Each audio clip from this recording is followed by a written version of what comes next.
അതുകൊണ്ട് ഈ നാറ്റം മാറണമെങ്കിലേ എന്തെങ്കിലും വലുതായിട്ട് ചെയ്ത് കാണിക്കണം, ആൾക്കാർ ഞെട്ടണം. നെടുമങ്ങാട് 1.5 വയസ്സുകാരൻ മരിച്ച സംഭവം കൊലപാതകം.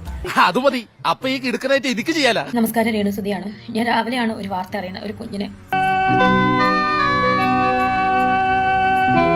സ്വന്തം അമ്മയെ നമ്മളൊക്കെ വിളിക്കാൻ പറ്റത്തില്ല. അപ്പൊ നീയോ? ഞാനും ഏതാണ്ട് ഇതിന്റെ കൂടെ അടുത്തായിട്ട് വരും. ഒരു സ്ത്രീയും 2ാം ഭർത്താവും ചേർന്ന് കൊന്നെന്നുള്ള വാർത്ത ഇവർക്കൊക്കെ എങ്ങനെ തോന്നുന്നു? ഇപ്പോഴും ആ ഷോക്ക് എനിക്ക് മാറിയിട്ടില്ല. ഇവർക്കൊക്കെ എങ്ങനെ തോന്നുന്നു ഇങ്ങനെയൊക്കെ ചെയ്യുന്ന? ആ കുഞ്ഞിന്റെ വീഡിയോ ഞാൻ രാവിലെ കണ്ട്. 2 കൈയും സെന്റിമെന്റ്സ് വർക്കൗട്ട് ചെയ്യില്ലേ? അവരുടെ 2 കൈ ഒടിഞ്ഞിട്ട് എന്ത് വേദന തിന്നായിരിക്കും ആ കുഞ്ഞ് മരിച്ചത്. നിങ്ങൾക്കൊക്കെ ഇതെങ്ങനെ സാധിക്കുന്നു എന്നാ?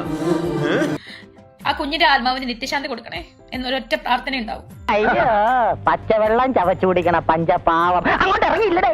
പിന്നെ അതുപോലെ ഈ ക്രൂരകൃത്യ കൃത്യം ചെയ്ത അവൾക്കും അവനും ഈ എന്താ പറയാ ഏറ്റവും ശിക്ഷ തന്നെ വാങ്ങിക്കിട്ടട്ടെ. അതിനൊക്കെ അതിന്റെ സ്ഥലങ്ങളുണ്ട്, ആളുകളുണ്ട്, അത് അവര് നോക്കിക്കോളും. ഇതിനിടെ കൂടെ അങ്ങനെ അങ്ങ് ഉണ്ടാക്കണ്ട. എന്റെ ദൈവമേ, ഇങ്ങനെ ഒരു ക്രൂരത ആർക്കും ആരോടും വരുത്താതിരിക്കട്ടെ. എനിക്ക് സത്യമായിട്ടും ദൈവസത്യമായിട്ടും എനിക്ക് സങ്കടമാണ്. നമുക്കറിയാലോ മധു, ഇവളുടെ ജാതകം കൊണ്ടെടുത്തേ. ആ ടൈമിൽ ഭയങ്കരമായിട്ട് കമ്പനിയായി അമ്മയായിട്ട്. പോവാ എന്തൊക്കെയോ ഇതാണ്, ഒരു സ്വഭാവമൊക്കെ ഒരു മാറ്റം എന്ന് പറഞ്ഞാൽ വേറെ കണക്ഷൻ ഇല്ല. അച്ഛൻ മാത്രം എന്റെ റൂമിൽ വരും, എനിക്ക് ഫുഡ് തരും, പോവും. ചെറുതായിരുന്നപ്പോ എന്നോടൊപ്പം കഴിച്ച ഓർമ്മ എനിക്കില്ല. പിന്നെ മാർക്ക് ഷീറ്റ്സ് അയാൾ കണ്ടിട്ടില്ല. ഞാൻ സിഗരറ്റ് വിളി തുടങ്ങിയത് അയാൾ അറിഞ്ഞിട്ടേയില്ല. പിന്നെ താൻ എന്തിനാണ് വലിയ വർത്തമാനം പറഞ്ഞത്? ഈ എന്താ പറയാ ഏറ്റവും ശിക്ഷ തന്നെ വാങ്ങിക്കിട്ടട്ടെ. ദൈവത്തിന്റെ കോടതിയിൽ ഇവരെ എന്തായാലും വെറുതെ വിടത്തില്ല. ഈ കെയറിംഗ് ഒന്നും ഞാൻ ഗ്രൗണ്ടിൽ കണ്ടില്ലല്ലോ. പറയുന്നതൊന്ന് പ്രവർത്തിക്കുന്ന വേറൊന്നും. എനിക്ക് സത്യമായിട്ടും ദൈവസത്യമായിട്ടും എനിക്ക് സങ്കടമാണ്.